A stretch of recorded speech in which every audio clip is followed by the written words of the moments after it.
Hello dear students, मैं आप सबका देवाशीष सर एक बार फिर से अपने यूट्यूब चैनल पर स्वागत करता हूं। जैसा कि मैंने कल के वीडियो में आप लोगों को टेंस के बारे में पढ़ाया था, उस टेंस में अफर्मेटिव सेंटेंस, निगेटिव सेंटेंस और इंट्रोगेटिव सेंटेंस के बारे में बखूबी से बताया गया था। आज का जो वीडियो है ये बहुत छोटा वीडियो है और इस वीडियो में आप लोगों को 10th और 12th में आने वाले बहुत ही ज़रूरी मॉडल वर्ब्स और पैसिव वॉइस के बारे में पढ़ाया जाएगा। और ये वीडियो के बाद आप लोगों को 10th और 12th में मॉडल वर्ब से जुड़ा हुआ कोई भी क्वेश्चंस और पैसिव वॉइस से जुड़ा हुआ कोई भी क्वेश्चंस छूटने वाला नहीं है। मॉडल वर्ब्स के बारे में हम ध्यान देंगे तो मॉडल वर्ब्स 10th और 12th में सबसे अधिक आने वाले इस प्रकार के मॉडल वर्ब्स होते हैं, जिसका यूज आप लोग कभी ना कभी किए होंगे, लेकिन यहाँ पे जिस तरीके से मैं आप लोगों को बताऊँगा यह तरीका बहुत ही सिंपल और सरल है और इसको आप लोग आराम से प्रिपेयर कर सकते हैं। सिर्फ एक बार इस वीडियो को ध्यान से देखिए और मेरा यह तजुर्बा है कि आपको 100% इस वीडियो के बाद मन में एक संभावना होगा कि अब मॉडल वर्ब से कोई प्रश्न आपसे छूटने वाला नहीं है। हैज़ टू और हैव टू का जो यूज होता है ये उस सेंटेंसेस में करते हैं जिस सेंटेंसेस में लगे कि क्रिया को करना है, मुझे करना है या फिर करना पड़ता है।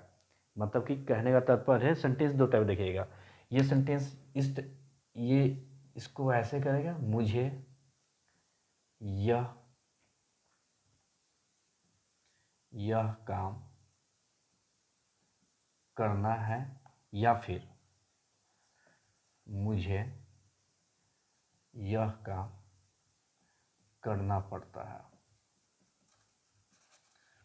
ये दो प्रकार का ऐसा सेंटेंस है, दोनों प्रकार का सेंटेंस जब इसको ट्रांसलेट करेंगे तो इसका जो फॉर्मेट होगा, फॉर्मेट का जो मॉडल वर्ब होगा वह हैज़ टू या हैव टू के रूप में आपके पास आएगा। सबसे पहले दिमाग में एक चीज़ बिठा लेना चाहिए, जब हम एक सेंटेंस राइट करते हैं सेंटेंस का पैटर्न क्या था हम लोग टेंस में, सब्जेक्ट, हेल्पिंग वर्ब, वर्ब और ऑब्जेक्ट। ध्यान देना है। अब हेल्पिंग वर्ब का यहाँ पे यूज ना करके हम लोग यूज़ करेंगे मॉडल वर्ब का यूज़ करेंगे। और जब भी ध्यान दीजिएगा, जब भी मॉडल वर्ब का यूज करते हैं, जब भी मॉडल वर्ब का यूज करेंगे तो उसके साथ हमेशा क्या आएगा, आपका वर्ब वन आएगा। इस चीज़ को हमेशा ध्यान रखिएगा। जब भी मॉडल वर्ब का यूज करेंगे तो हमेशा क्या आएगा, वर्ब वन आएगा। इस पैटर्न को हमेशा रन करेंगे। मॉडल वर्ब वाले जो ट्रांसलेशन होते हैं बहुत ही सिंपल होता है, क्योंकि इसमें आपको वर्ब के साथ छेड़खानी करने को नहीं मिलता है। बाकी टेंस में आपका क्या था, वर्ब में आईएनजी, वर्ब में S I S, verb two, verb three, लेकिन मॉडल वर्ब के साथ में क्या होता है कि हमेशा आपका क्या आएगा, वर्ब वन का यूज किया जाएगा। तो जैसे ही आपका देखिए यहाँ पे has to have to as a helping verb के रूप में लिखेंगे तो सब्जेक्ट रूप में आपका क्या हो जाएगा, मुझे काम कौन कर रहा है, मुझे आपका क्या हो जाएगा, सब्जेक्ट आई के साथ हैज़ टू या हैव टू का यूज करेंगे तो यहाँ पे आपका हो जाएगा have to, I have to. यह काम आपका ऑब्जेक्ट हो जाएगा, करना जो है जगह आपका वर्ब हो जाएगा, तो आई हैव टू डू। और यह काम का क्या हो जाएगा, this work, I have to do this work. इस टाइप का सेंटेंस ध्यान देना है। इस सेंटेंसेस में ज़रा कुछ नहीं है, क्रिया का मूल रूप के बाद अगर है होता है, क्रिया के मूल रूप के बाद अगर सेंटेंस है से एंडिंग कर जाता है तो वैसे सेंटेंस में मॉडल वर्ब के रूप में हैज़ टू या हैव टू का यूज़ करते हैं। जैसे मुझे पढ़ना है, तुमको दौड़ना है, उन लोगों को खेलना है, तुम लोगों को संस्कृत पढ़ाना है। ये सब सारे सेंटेंसेस क्रिया के मूल रूप के साथ में है के साथ एंडिंग कर रहा है तो has to have to modal verb का यूज होगा। नहीं तो क्रिया के मूल रूप के साथ में अगर पढ़ता है, पढ़ती है, पढ़ते हैं ऐसे सेंटेंस एंड करता है तो वैसे सेंटेंसेस में क्या हम लोग करते हैं, हैज़ टू और हैव टू का यूज करते हैं। इस चीज़ को आप लोग अच्छी भली बात ही जानिएगा कि क्रिया के मूल रूप के साथ में अगर है शब्द का प्रयोग होता है तो आपका क्या हो जाएगा, हैज़ टू हैव टू ले लेगा, या फिर क्रिया का मूल रूप के साथ में पढ़ता है शब्द का प्रयोग लेगा तो उसमें आपका हैज़ टू या हैव टू का यूज होता है। कैन और मे, बचपन से इस प्रकार का हम लोग ट्रांसलेशन बनाते चले हैं। कैन और मे सकता है शब्द के लिए प्रयोग करते हैं। मैं पढ़ा सकता हूँ, तुम पढ़ सकते हो, वे लोग खेल सकते हैं। लेकिन जब दोनों सकता है शब्द के लिए प्रयोग कर सकते हैं तो ये किस प्रकार का सकता है शब्द को लेगा और ये किस प्रकार के सकता है शब्द को लेगा। एक होता है आपका ये योग्यता के लिए, मैं पढ़ा सकता हूँ, तुम पढ़ सकते हो, ये हम दोनों का योग्यता है, इसमें हम दोनों का क्षमता की बात होती है, वो यहाँ पे आ सकता है, ये क्षमता का बात होता है। लेकिन में 10th और 12th में पॉसिबली क्या होता है कि इसमें संभावना के लिए या फिर परमिशन के लिए, ध्यान दीजिएगा, या तो आपसे कुछ किसी चीज़ का संभावना के बारे में बातचीत किया जाएगा, वर्षा हो सकती है। इसमें वर्षा हो सकती है क्षमता का बात नहीं हो रहा है, क्षमता किसका बात हो रहा है, किसी का क्षमता का बात नहीं हो रहा है, सिर्फ एक संभावना के रूप में बोला जा रहा है कि यहाँ पे वर्षा हो सकती है। तो वैसे सेंटेंसेस में जो सकता है शब्द के लिए हम क्या यूज़ करेंगे, मे का प्रयोग करेंगे। या फिर अतिथि आ सकते हैं, तो ये भी एक संभावना की बात है। लेकिन अगर परमिशन में आएंगे तो हम लोग स्कूल में जब भी कभी बाहर जाते हैं तो सर से बोलते हैं मे आई गो आउट सर, मे आई गो आउट सर। इसका मतलब हुआ कि क्या मैं बाहर जा सकता हूँ सर। तो यहाँ पे जो सकता हूँ शब्द हिंदी में जिस प्रकार का हम लोग प्रयोग किए हैं, तो यहाँ पे कैन बोल सकते थे, can I go out sir, नहीं। कैन का यूज सिर्फ क्षमता के लिए होता है और यहाँ पे अपने सर से हम लोग क्या करते हैं, परमिशन मांगते हैं। जैसे ही इंट्रोगेटिव सेंटेंसेस में परमिशन शब्द का यूज होता है तो वहाँ पे सकता है शब्द के लिए क्या यूज करते हैं हम लोग, मे का यूज करते हैं, नहीं तो फिर संभावना के लिए। ध्यान दीजिएगा, या तो परमिशन मांगना हो तो मे का प्रयोग करेंगे, नहीं तो संभावना होगा तो क्या करेंगे, मे का प्रयोग करेंगे। और यहाँ पे योग्यता और क्षमता का बात होता है, वहाँ पे कैन का प्रयोग करेंगे। जैसे तुम पत्र लिख सकते हो, तुम पत्र लिख सकते हो, ये क्षमता है। तो ये आपका सिंपली ट्रांसलेट कैसे होगा, you can write a letter, you can write a letter. लेकिन अगर सेंटेंसेस में बोलूँगा कि वर्षा हो सकती है, एक चीज़ और ध्यान देना है कि जिस सेंटेंस में सब्जेक्ट ना दिखे, ध्यान दीजिएगा, जिस सेंटेंस में सब्जेक्ट ना दिखे, तो वैसे सेंटेंसेस में सब्जेक्ट का तो जरूरी होना है कि ऐसा कोई सेंटेंस नहीं होगा कि जिसमें बिना सब्जेक्ट का हम लोग उसको ट्रांसलेट कर सकते हैं। जब किसी सेंटेंस में सब्जेक्ट ना दिखे तो सब्जेक्ट के तौर पे अपवाद के रूप में हम लोग इट या देयर का प्रयोग करते हैं। लेकिन देयर वैसे सेंटेंसेस के लिए जाता है जिसमें सब्जेक्ट ना हो लेकिन हेल्पिंग वर्ब के बाद किसी संख्या का बोध हो, किसी संख्या का बोध हो। मेरे गांव में 5 मंदिर है, तो मेरे गांव में तो इन द टेम्पल हो जाएगा, ये सेंटेंस इन में चला जाएगा। 5 मंदिर है तो 5 मंदिर है आर 5 टेम्पल्स, तो आर से पहले जो सब्जेक्ट का प्रयोग करेंगे वो क्या होगा, इट का नहीं देयर का होगा, क्योंकि हेल्पिंग वर्ब के बाद क्या आपको दिखाई दे रहा है, संख्या दिखाई दे रहा है। लेकिन जब संख्या दिखाई ना दे तो वहाँ पे देयर का प्रयोग ना करके इट का प्रयोग करते हैं। वर्षा हो सकती है, सकती है ये संभावना हो गया, संभावना के लिए हम क्या यूज़ करेंगे, मे। ध्यान दीजिएगा, ये संभावना हो गया, तो संभावना के लिए हम लोग यूज़ किए मे। वर्षा होना, वर्षा होना का होता है, वर्षा हो नाउन हो या फिर वर्ब हो, वर्षा होना का आपका हो जाता है रेन, क्या हो जाएगा आपका, रेन।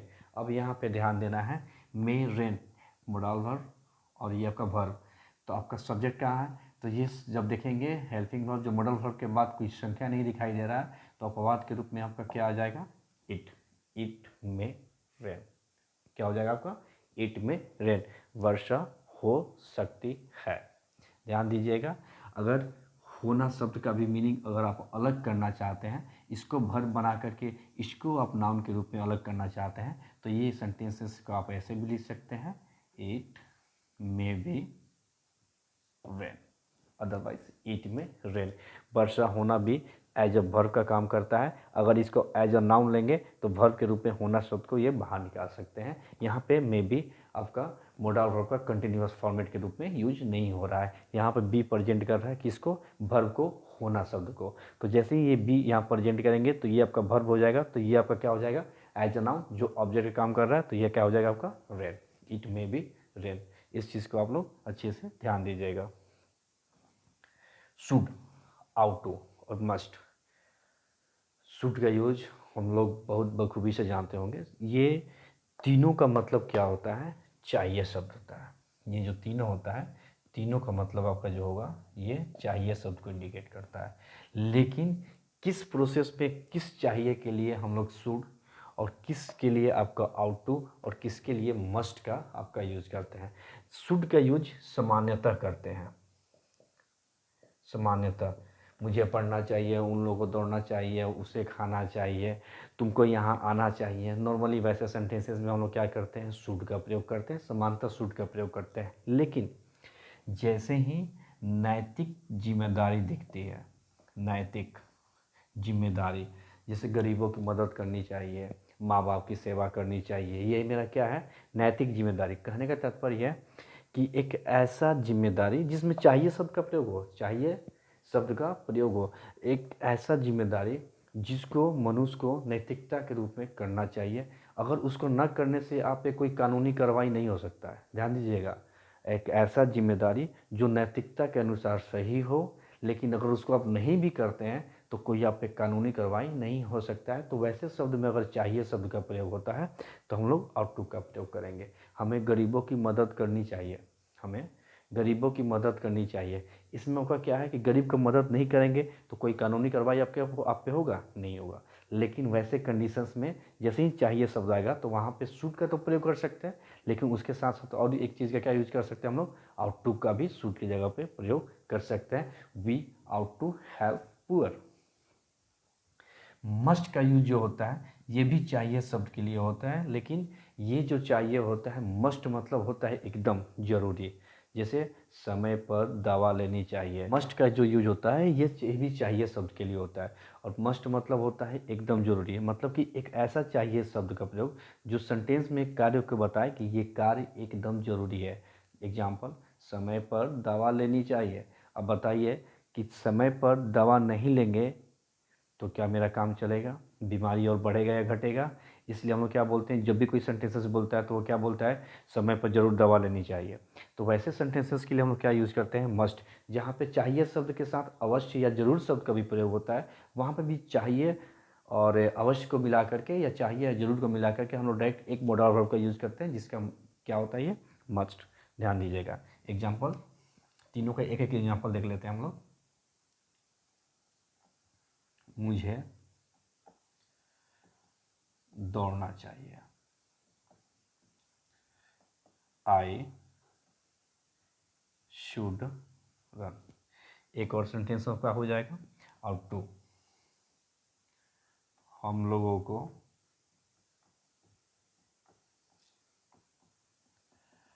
माता पिता की सेवा करनी चाहिए। ध्यान दीजिएगा, नैतिकता जिम्मेदारी है, ठीक है। तो ये आपका हो जाएगा, वी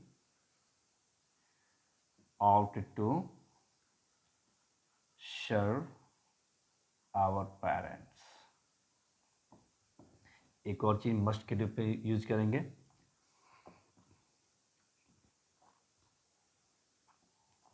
उसे समय पर दवा लेनी चाहिए। ये आपका हो जाएगा, he must take the medicine on the time. उसे समय पर दवा लेनी चाहिए। He must take the medicine on the time, जरूरी कार्य है। ये जो चाहिए शब्द है जरूरी के लिए इंडिकेट कर रहा है, तो मस्ट का प्रयोग करेंगे। अगर इसमें सेंटेंसेस में लिखा होता है कि उसे समय पर जरूर दवा लेनी चाहिए, तो वो जरूर और चाहिए दोनों शब्द को मिलाकर भी क्या यूज करेंगे हम लोग यहाँ पे, मस्ट का यूज। यहाँ पर नैतिकता जिम्मेदारी को दिखाई दे रहा है, तो यहाँ पे क्या हो जाएगा आपका, आउट टू का यूज। और ये आपका क्या हो गया, समानता चाहिए शब्द का प्रयोग है।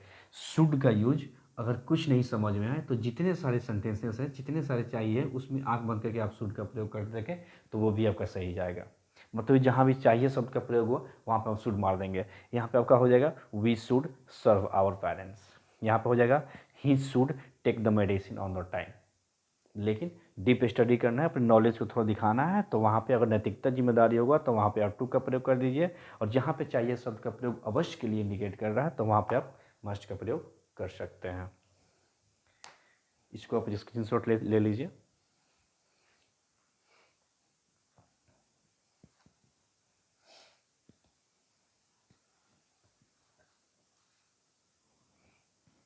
यूज्ड टू, यहाँ पे एक मोडल वर्ब है जिसका नाम है यूज्ड टू। यूज्ड टू जो है ये आपका यूज करता है कि पास्ट में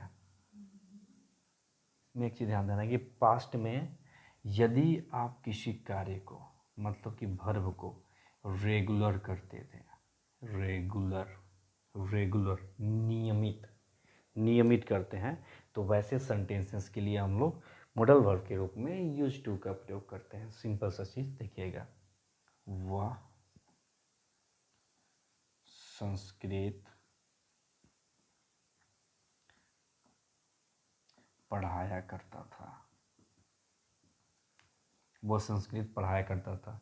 इस सेंटेंस को देखने के बाद क्या लगता है कि लग रहा है कि यह वह संस्कृत पढ़ाया करता था, मतलब कि था मतलब कि पास्ट में संस्कृत पढ़ाने का काम वो नियमित करता था, रेगुलर करता था। तो जैसे ही रेगुलर करता था तो ये सेंटेंसेस के लिए मॉडल वर्ब का यूज हम लोग क्या करेंगे, ही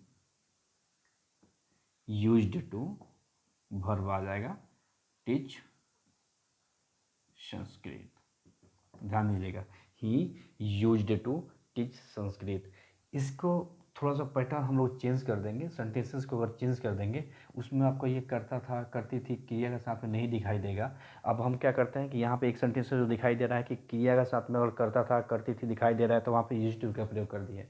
जैसे उन लोगों को वे लोग क्रिकेट खेला करते थे, तो जैसे ही खेला के साथ में करता शब्द दिखाई दिया तो हम वहाँ पर यूज्ड टू का प्रयोग कर देंगे कि वे लोग क्रिकेट खेला करते थे, they used to play cricket. लेकिन अगर सेंटेंसेस ऐसे दे देगा, तुम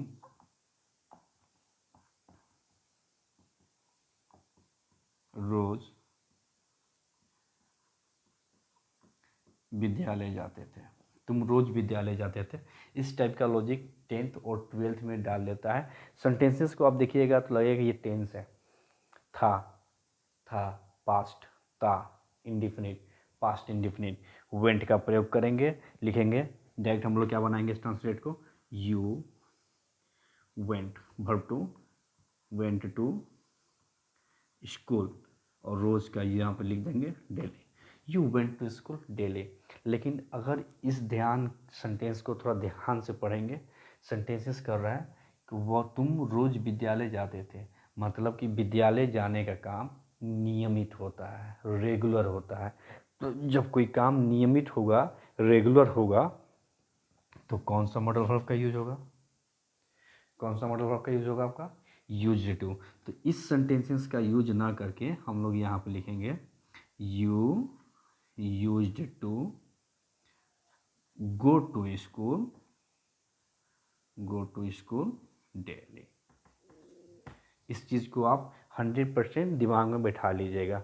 कुछ सेंटेंसेस 10th और 12th में देता है जो सिंपल लॉजिक पे काम करता है, और एक वीडियो मैं आपको बताने वाला हूँ उस चीज़ में सिर्फ एग्ज़ाम के पर्पज़ से जो बिहार बोर्ड या कोई अन्य बोर्ड 10th और 12th के बच्चों के साथ सिंपल लॉजिक देता है कि दिखाता कुछ और है, दिखता कुछ और है, मतलब कुछ और निकालता है।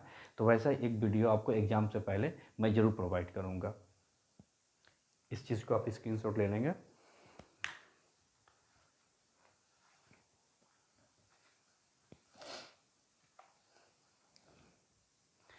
बिगेन टू बहुत ही सिंपल मॉडल वर्ब, बहुत ही सिंपल मॉडल वर्ब। ये मॉडल वर्ब सिर्फ क्या करता है कि एक सेंटेंसेस जो आपका इंड करता है लगा शब्द से, मैं पढ़ने लगा, तुम दौड़ने लगा, वे लोग खाने लगे, मतलब कि ऐसा कोई सेंटेंस जो मेन क्रिया को बता रहा है कि वो काम शुरू हो गया, शुरू हो गया। ठीक है ना, जैसे मैं दौड़ने लगा, तो दौड़ने का काम क्या कर दिया मैंने, शुरू कर दिया है, दौड़ने लगा, वह पढ़ने लगा, तुम खाने लगे। तो एक ऐसा सेंटेंस जो मुख्य क्रिया के साथ में लगा शब्द को लेता है और वो सेंटेंस को इंड करता है, तो वैसे सेंटेंसेस में मॉडल वर्ब के रूप में बिगिन टू का प्रयोग करते हैं। जैसे चंदन पत्र लिखने लगा, मेन वर्ब आपका लिखना है, उसके साथ में लगा शब्द का प्रयोग आ गया। जैसे ही लगा शब्द का प्रयोग गया तो मॉडल वर्ब के रूप में बिगिन टू का यूज करेंगे। चंदन का यूज किया, चंदन के साथ आपका यूज कर देंगे बिगिन टू। और जब भी किसी मॉडल वर्ब का यूज करते हैं तो उसके बाद आपका वर्ब क्या हमेशा रहता है, one, write a letter. Chandan begin to write a letter, इस चीज़ को आप ध्यान पे रखिएगा।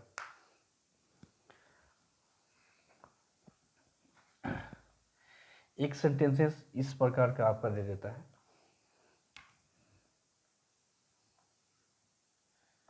यदि मैं राजा होता तो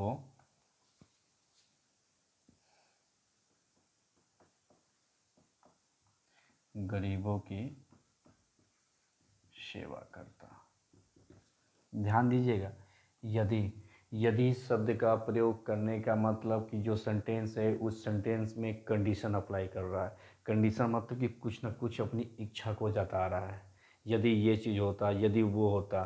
ध्यान दीजिएगा, यदि के बाद अपनी इच्छा को जताना, और जब तुम्हारा इच्छा पूरा हो जाए तो जो तुम्हारा कर्तव्य है उसके प्रति कुछ बोलना कि मेरा अगर ये इच्छा पूरा हो जाता तो मैं ये काम करता। तो ध्यान दीजिएगा, वैसे सेंटेंसेस में यदि के लिए तो आपका एग्जैक्ट जो मीनिंग इफ़ होता है इफ़ का प्रयोग करेंगे। जो सब्जेक्ट हम लोग लिखते हैं आई के बाद ये होता शब्द जो इच्छा को व्यक्त कर रहा है कि मैं ये चीज़ होता। यहाँ पे हमेशा आपका एक हेल्पिंग वर्ब का प्रयोग होगा। ध्यान दीजिएगा, सब्जेक्ट चाहे कोई भी हो मतलब नहीं है, सभी के साथ क्या प्रयोग होगा, वर। इफ़ आई वर। ध्यान दीजिएगा, सब्जेक्ट वैसे आई के साथ हम लोग वॉज का यूज करते हैं, लेकिन जिसमें इच्छा का बात होता है सब्जेक्ट कोई भी हो मतलब नहीं है, उसको सभी के साथ क्या लगेगा, वर का प्रयोग होगा। इफ़ आई वर, राजा का बात कर रहा है तो क्या हो जाएगा, king. If I were a king, गरीबों की सेवा करता। कौन करता सेवा, मैं। सब्जेक्ट क्या हो जाएगा फिर आपका यहाँ पे आई। जैसे ही आपका इच्छा पूर्ति होता है, इच्छा पूर्ति के बाद जो कर्तव्य वाला सेंटेंस होता है, उस कर्तव्य वाले सेंटेंस को पूरा अगर हम सब्जेक्ट के साथ चालू करते हैं तो जैसे ही सब्जेक्ट लिखेंगे तो इसके बाद एक हेल्पिंग वर्ब का होना जरूरी है। तो हेल्पिंग वर्ब के रूप में जिस मॉडल वर्ब का वो यूज करता है वो आपका ये होता है वुड। क्या हो जाएगा, would. If I were a king I would. जैसे ही आपका मॉडल वर्ब का यूज करेंगे, सेवा करना क्या हो जाएगा आपका, सर्व। और किसका सेवा करता, गरीबों का, poor. I would serve poor. यहाँ पे पुअर से पहले 10 शब्द का प्रयोग नहीं किया गया है। याद कर लीजिएगा, किसी भी काउंटेबल नाउन, काउंटेबल जिसको हम लोग गिन सकते हैं, उसको अगर उसके पहले हम लोग द का प्रयोग करते हैं तो द का प्रयोग मतलब कि जिसके लिए वो सेंटेंस होता है उसके सामने वो सेवरल चीज़ है जिसके पहले, तो द पुअर, तो उसके सामने और कुछ गरीब आदमी दिखाई देता है या फिर कुछ दूसरे गरीब आदमी का बातचीत करता तो वहाँ पे द लगता है। वो किसी भी गरीब के बारे में बात कर रहा है कि वो गरीबों की मदद करता, मतलब कि वो आपका क्या हो जाएगा, यूनिवर्सल के लिए। जैसे ही यूनिवर्सल के लिए जाएगा तो यहाँ पे आपका द का प्रयोग सेवरल का यूज के रूप में हम लोग नहीं करते हैं। ध्यान दीजिएगा, अगर होता कि मंदिर के पास गरीब थे तो वहाँ पे क्या हो जाएगा, द पुअर का प्रयोग करेंगे, क्योंकि मंदिर के पास वो जहाँ पे वहाँ कुछ गरीब थे उस गरीबों के बारे में बातचीत कर जा रहा है। लेकिन अगर सेंटेंसेस बोलेंगे कि गरीबों की मदद करनी चाहिए, तो वहाँ पे जो गरीबों की मदद करनी चाहिए वो सिर्फ कुछ गरीबों की मदद नहीं करना चाहिए, सेवरल नहीं है, तो वहाँ पे बहुत सारे यूनिवर्सल के अकॉर्डिंग है, तो उसमें आपका क्या चला जाएगा, द का प्रयोग नहीं होगा। और जैसे ही सेवरल आ जाते हैं तो उसमें आपका क्या हो जाता है, आपका द का प्रयोग होता है। वैसे करके इस प्रकार के सेंटेंसेस मॉडल वर्ब को पढ़ते हैं हम लोग। एक चीज़ और इसमें आप लोगों को ध्यान देने वाला चीज़ है, अगर किसी भी मॉडल वर्ब में हम लोग जितना भी मॉडल वर्ब पढ़े हैं, जैसे ध्यान दीजिएगा, वह पढ़ा सकता है, जैसे ध्यान दीजिएगा, मैं दौड़ सकता हूँ, सॉरी, जैसे ध्यान दीजिएगा, तुम खेल सकते हो, खेल सकते हो। ध्यान दीजिएगा, यहाँ पे किसी भी मॉडल वर्ब के बारे में बातचीत करेगा, ये क्षमता का बात कर रहा है तो सकना वाला शब्द जो होता है, शक्ता वाला जो शब्द होता है वह कहाँ पे होता है, कैन और मे के लिए होता है। तो यहाँ पे क्षमता की बात कर रहा है, क्षमता का बात कौन करता है, कैन लेता है, तो ये आपका क्या हो जाएगा, you can play, you can play. अगर दुनिया के किसी भी सेंटेंस में जिसमें मॉडल वर्ब होता है, उस मॉडल वर्ब के साथ में अगर प्रेजेंट को छोड़ करके अगर वो था का बात करे, ध्यान दीजिएगा, अगर इस सेंटेंस को मैं बोलूँगा कि तुम खेल सकते थे, या फिर एक और सेंटेंस लिख देते हैं, उसे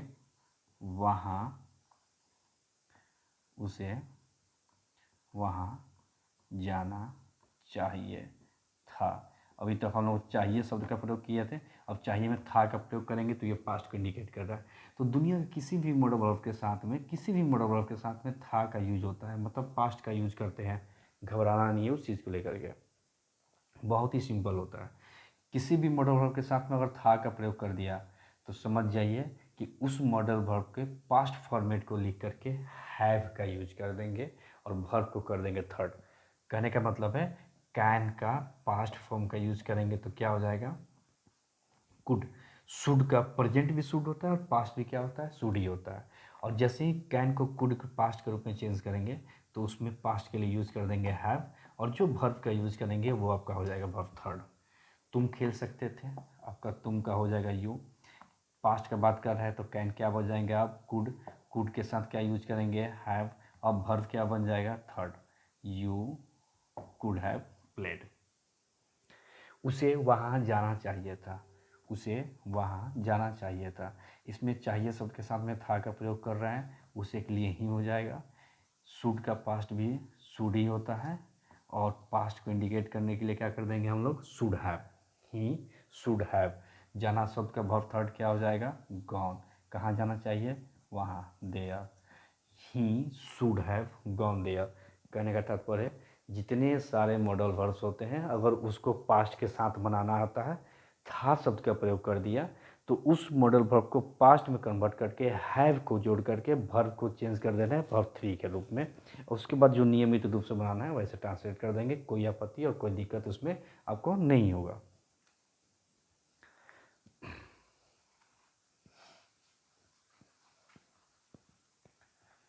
और निगेटिव और इंट्रोगेटिव सेंटेंसेस के बारे में बात करेंगे तो एक चीज़ ध्यान दीजिएगा, जब तक आपका मॉडल वर्ब सिर्फ एक है तो अगर नॉट का प्रयोग करेंगे तो इसके बाद नॉट का प्रयोग हो जाएगा।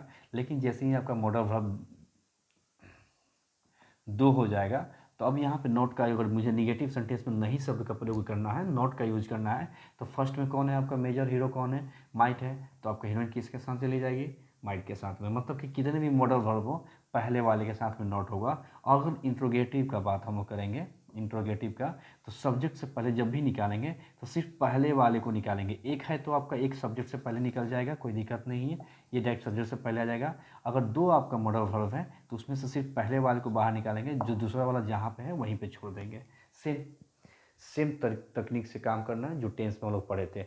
एक आपका हेल्पिंग वर्ब या एक मॉडल वर्ब है तो उसके साथ नॉट का प्रयोग होगा। एक अगर हेल्पिंग वर्ब या एक मॉडल वर्ब है तो अगर इंट्रोगेटिव का यूज़ करते हैं तो सब्जेक्ट के पहले वो उठ के चला आएगा। लेकिन दो या दो से अधिक होता है तो सिर्फ पहले वाले के साथ छेड़खानी किया जाएगा, सेकेंड और थर्ड के जहाँ पर जैसे है वैसे ही रख दिया जाएगा। वैसे करके आप इसका किसी भी मॉडल वर्ब के साथ में निगेटिव और इंट्रोगेटिव सेंटेंस को आप लोग बना सकते हैं।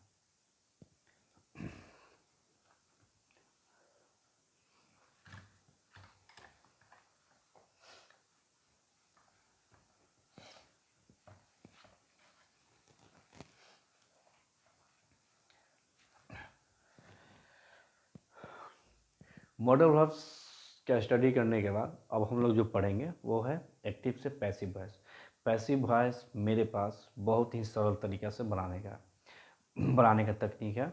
और अगर पैसिव वॉइस आप एक टेंस को पैसिव वॉइस में चेंज करना, present indefinite, present continuous, present perfect continuous ऐसे करके पढ़ते हैं तो वो अब तक का आपका गलत तरीका है।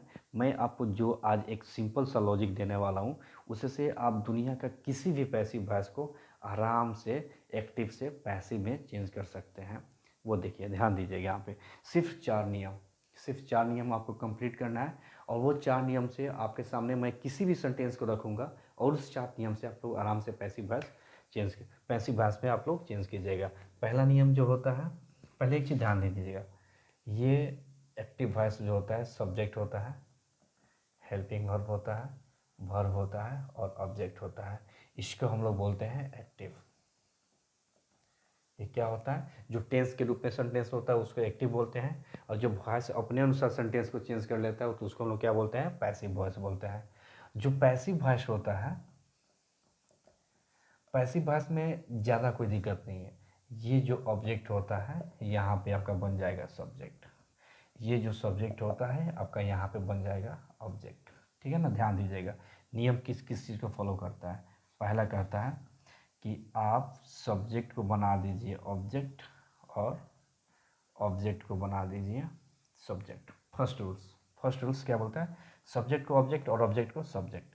सेकेंड रूल्स में आते हैं, सेकेंड रूल्स कहता है कि हेल्पिंग वर्ब कोई भी हो, मुझे मतलब नहीं है कहने का मतलब कि is am are, was were, has have, had, will have been, shall have been, can, could, may, might, should have, कुछ भी हो हेल्पिंग वर्ब मतलब नहीं है उसको।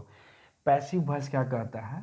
पैसिव वॉइस, मुझे हमेशा कंटिन्यूअस वाला हेल्पिंग वर्ब चाहिए, मुझे हमेशा कंटिन्यूअस वाला हेल्पिंग वर्ब चाहिए। अगर टेंस आपका प्रेजेंट इंडेफिनिट हो तो बना देंगे प्रेजेंट कंटिन्यूअस में हेल्पिंग वर्ब दे देंगे। अगर प्रेजेंट कंटिन्यूअस है तो जब कंटिन्यूअस वाला है ही तो इसको कंटिन्यूअस वाला चाहिए ही। अगर प्रेजेंट परफेक्ट होगा तो उसको प्रेजेंट परफेक्ट कंटिन्यूअस में बना देंगे। अगर आपका पास्ट इंडेफिनिट होगा तो पास्ट कंटिन्यूअस में बना देंगे, पास्ट परफेक्ट होगा तो पास्ट परफेक्ट कंटिन्यूअस में बना देंगे, और पास्ट कंटिन्यूअस होगा तो उसको कंटिन्यूअस वाला हेल्पिंग वर्ब चाहिए तो कंटिन्यूअस के साथ वो अपना खुश हो जाएगा। कहने का मतलब है कि कोई भी हेल्पिंग वर्ब है उससे मतलब नहीं है। पैसिव वॉइस को हमेशा कौन सा हेल्पिंग वर्ब चाहिए? कंटिन्यूअस वाला हेल्पिंग वर्ब चाहिए। थर्ड, ये बोलता है वर्ब 1 रहे, 2 रहे, 3 रहे, या फिर उसमें एस या ईएस लगा रहे, मुझे उससे मतलब नहीं है। एक्टिव वॉइस में, एक्टिव वॉइस की बात कर रहा है कि उसमें वर्ब 1 2 3 कुछ भी हो, या एस या ईएस कुछ भी लगा हो, उसको मतलब नहीं है, उसको हमेशा चाहिए वर्ब 3। किसको चाहिए? पैसिव वॉइस को हमेशा क्या चाहिए? वर्ब 3। इसके बाद ध्यान दीजिएगा, अगर वर्ब में आईएनजी का प्रयोग रहता है तो कहता है एक काम करो, आईएनजी के लिए बीइंग का प्रयोग कर दो, लेकिन मुझे वर्ब 3 ही दो। तो पैसिव वॉइस में अगर कभी भी अगर वर्ब 3 का प्रयोग नहीं होता है तो वह पैसिव वॉइस गलत हो जाएगा, ध्यान दीजिएगा। किसी भी कंडीशंस में पैसिव वॉइस का वर्ब क्या होना चाहिए? वर्ब 3। आईएनजी भी लगा होगा तो उसको बीइंग कर देंगे, तब क्या कर देंगे? वर्ब 3 का प्रयोग करेंगे। चौथा कहता है कि जब तुम सब्जेक्ट को ऑब्जेक्ट बनाते हो तो उसके पहले बाई का प्रयोग कर दो।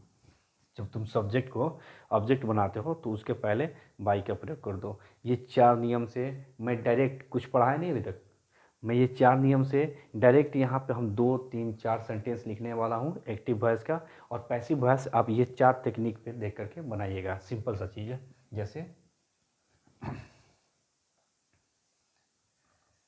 They teach English, you have sung a song, he was reading a book, we shall have bought a car, I can sell my book। ये 5 सेंटेंस है, इसका पैसिव वॉइस बनाना है। सिंपल तकनीक, इस तकनीक को फॉलो करेंगे, ये 5 सेंटेंस बनाने में आपको 1% का भी दिक्कत नहीं होगा। दे टीच इंग्लिश, टेंस को पहचाने, वर्ब 1 का प्रयोग किया है। वर्ब 1 कहाँ का प्रयोग होता है? प्रेजेंट इंडिफिनिट में। ध्यान दीजिएगा, टेंस कहाँ पहचानना है? प्रेजेंट इंडिफिनिट में। हेल्पिंग वर्ब जब दिखाई नहीं दिया, जैसे ही हेल्पिंग वर्ब नहीं दिखाई दिया तो डायरेक्ट हम चले जाएंगे ता वाला में, और ता वाला किसके साथ लगता है? सिर्फ प्रेजेंट इंडिफिनिट और पास्ट इंडिफिनिट के साथ में। तो पास्ट इंडिफिनिट करता है वर्ब का सेकंड रूप यूज होता है, इसमें वर्ब का सेकंड रूप दिखाई नहीं दे रहा है तो यहाँ पर क्या हो जाएगा? Present indefinite. तो प्रेजेंट इंडिफिनिट है तो ये बोलता है कि ऑब्जेक्ट को बनाओ सब्जेक्ट, हम यहाँ पे लेके आए ऑब्जेक्ट को एज अ सब्जेक्ट। अब जैसे ही सब्जेक्ट ये बना तो इसको हेल्पिंग वर्ब चाहिए ना जी, हेल्पिंग वर्ब चाहिए, कंटिन्यूअस वाला हेल्पिंग वर्ब। टेंस ऑफ कौन सा है? Present indefinite. तो कंटिन्यूअस वाला कौन सा हो जाएगा? Present continuous. क्या लगता है? इज एम आर, ये एक नाम है थर्ड पर्सन सिंगुलर, क्या लग जाएगा? Is, English is. यहाँ 2 तक हो गया। वर्ब क्या बोल रहा है? वर्ब 3। वर्ब 1 है टीच, इसका वर्ब 3 क्या हो जाएगा? Taught, English is taught. यार ध्यान दीजिएगा, इंग्लिश इज टॉट। और जब भी ये सब्जेक्ट को हम लोग ऑब्जेक्ट बनाएंगे उसके पहले क्या बोल रहे हैं? बाई, तो बाई का प्रयोग करेंगे, और दे आपका क्या हो जाएगा? देम। कुछ है इसमें? चलिए, प्रेजेंट इंडिफिनिट है, ये दिखने में आसान लगा। इसमें आते हैं, यू हैव संग ए सॉन्ग, कौन सा टेंस है? हैज हैव का प्रयोग किया है, परफेक्ट। वर्ब 3 है तो क्या हो जाएगा? परफेक्ट। कौन सा परफेक्ट है? Present perfect. मतलब कि ये क्या बनेगा? इसका helping verb present perfect continuous में, और सॉन्ग को यहाँ पर ला देंगे एज अ सब्जेक्ट, और सॉन्ग। एक गाने के साथ में हैव का प्रयोग नहीं होता, क्या होगा, हैज़। तो ये मेरा परफेक्ट हो गया। जब परफेक्ट कंटिन्यूअस में हेल्पिंग हम करेंगे तो ये क्या हो जाएगा आपका, has been. A song has been. Already पहले से ये वर्ब थर्ड है और पैसिव वॉइस को क्या चाहिए, वर्ब थर्ड चाहिए ही, तो कोई दिक्कत नहीं हुआ। अ सॉन्ग हैज़ बीन संग। जब भी इसको हम एज ऑब्जेक्ट बनाएंगे उसके पहले क्या बनाएंगे, लगाएंगे by you. A song has been sung by you. इसमें आते हैं, he was reading a book. अब बुक को इधर लाएंगे सब्जेक्ट के रूप में। कौन सा टेंस है, पास्ट कंटिन्यूअस। और इसको कौन सा हेल्पिंग वर्ब चाहिए, कंटिन्यूअस वाला। जब पास्ट कंटिन्यूअस है और कंटिन्यूअस वाला चाहिए ही, तो अब बुक के साथ भी क्या यूज होगा आपका, वॉज का ही प्रयोग होगा। वॉज का वॉज ले लिया। ये वर्ब में आईएनजी का प्रयोग किया है। जैसे ही वर्ब में आईएनजी दिखाई दिया तो मुझे इसको वर्ब 3 करना है, तो पहले क्या निकाल देंगे, वर्ब थर्ड। ये क्या हो जाएगा आपका, being. A book was being. अब रीड का वर्ब थर्ड क्या होता है, रेड। लिखेंगे रीडिंग, पढ़ेंगे क्या, red. A book was being red. और ये जब सब्जेक्ट को ऑब्जेक्ट बनाएंगे तो उसके पहले क्या बोलता है प्रयोग करने के लिए, by. A book was being read by him. कुछ है इसमें दिक्कत, 1% का भी दिक्कत आपको नहीं मिलने वाला है। एक एक टेंस का वॉइस पढ़ने से बेहतर है ये 4 लॉजिक को आप अपने दिमाग में डाल लीजिए, और ये जो 4 लॉजिक है आराम से ये दिमाग में कहीं भी कोने में पड़ा रहेगा और आपको पैसिव वॉइस में हमेशा सुविधा प्रदान करेगा। We shall have bought a car. ध्यान दीजिएगा, शैल हैव फ्यूचर के साथ क्या लगा है, हैव, मतलब फ्यूचर परफेक्ट। कौन सा चाहिए इसको helping verb, future perfect continuous. और कार को लाते हैं इधर। और कार के साथ शैल का यूज होगा या विल का, विल का। A car will have been. ये बाउट वर्ब थर्ड का यूज किया है। पैसिव वॉइस में क्या चाहिए आपको, वर्ब थर्ड ही चाहिए, वर्ब थर्ड लिख देंगे। A car will have been bought. जो वी को अस लिखेंगे उसके पहले क्या प्रयोग करेंगे, बाय, बाय अस। कुछ खास दिक्कत नहीं होने वाला है पैसिव वॉइस में। आराम से ये 4 फॉर्मेट को आप तैयार कर लीजिए, ये 4 फॉर्मेट को दिमाग में डाल लीजिए, आराम से हैंडल हो जाएगा, कोई दिक्कत नहीं होने वाला है। I can sell my book. My book as a object है, यहाँ पे आके क्या बन जाएगा, सब्जेक्ट, माई बुक। याद कर लीजिएगा, दुनिया का जितना भी मॉडल वर्ब होते हैं, जितने भी मॉडल वर्ब होते हैं, अगर वो can, may, might, will, shall, जो भी चीज़ है, has to, have to, used to, been to, जो भी चीज़ है, अगर उसको, उस मॉडल वर्ब को या हेल्पिंग वर्ब को, मॉडल वर्ब को अगर कंटिन्यूअस वाले में चेंज करना है तो उस मॉडल वर्ब के साथ में सिर्फ क्या प्रयोग कर देते हैं हम लोग, बी को जोड़ देंगे। ध्यान दीजिएगा, कैन, जैसे ही कैन भी करेंगे कंटिन्यूअस में होगा, मे भी करेंगे कंटिन्यूअस में होगा, हैज़ टू भी करेंगे कंटिन्यूअस में होगा, हैव टू करेंगे तो आपका कंटिन्यूअस में हो जाएगा। तो माई बुक के साथ कैन का यूज करेंगे और कंटिन्यूअस में करने के लिए क्या ऐड कर देंगे, be. My book can be. Sell का वर्ब थर्ड क्या हो जाएगा आपका, sold. My book can be sold. I जब मी बनेगा उसके पहले बाई का प्रयोग। ये पैसिव वॉइस इस तरीक़े से अभी तक आप लोग नहीं पढ़े होंगे, और जिस तरीके से मैंने यहाँ पे पैसिव वॉइस को सिर्फ और सिर्फ 5 से 6 मिनट में दर्शाया है, और ये 5 से 6 मिनट आपका 1 महीने के कोर्स पे भारी पड़ने वाला है, क्योंकि यहाँ पे आपको एक टॉपिक पे काम करने की, एक टेंस पे काम करने की ज़रूरत नहीं है। डायरेक्ट ये 4 लॉजिक को पढ़ लेना है और ये 4 नियम आपको पैसिव वॉइस कैसा, कितना भी हार्ड हो उसको वो सॉल्व कर देगा। आज के वीडियो के लिए थैंक यू, और कल के वीडियो के लिए वेट कीजिए। कल का वीडियो जो होगा सिर्फ 10th और 12th का बेस का जो जितने एक ऑब्जेक्टिव क्वेश्चंस आते हैं वो सारे ऑब्जेक्टिव क्वेश्चंस में क्या 10th और 12th के एग्जाम में लॉजिक डाला गया होता है, वो सिर्फ उस वीडियो पर हम लोग कल काम करेंगे। 50 क्वेश्चंस होगा और 50 क्वेश्चंस में आपको कल के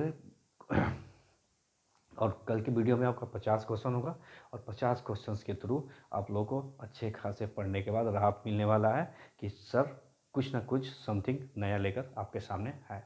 धन्यवाद।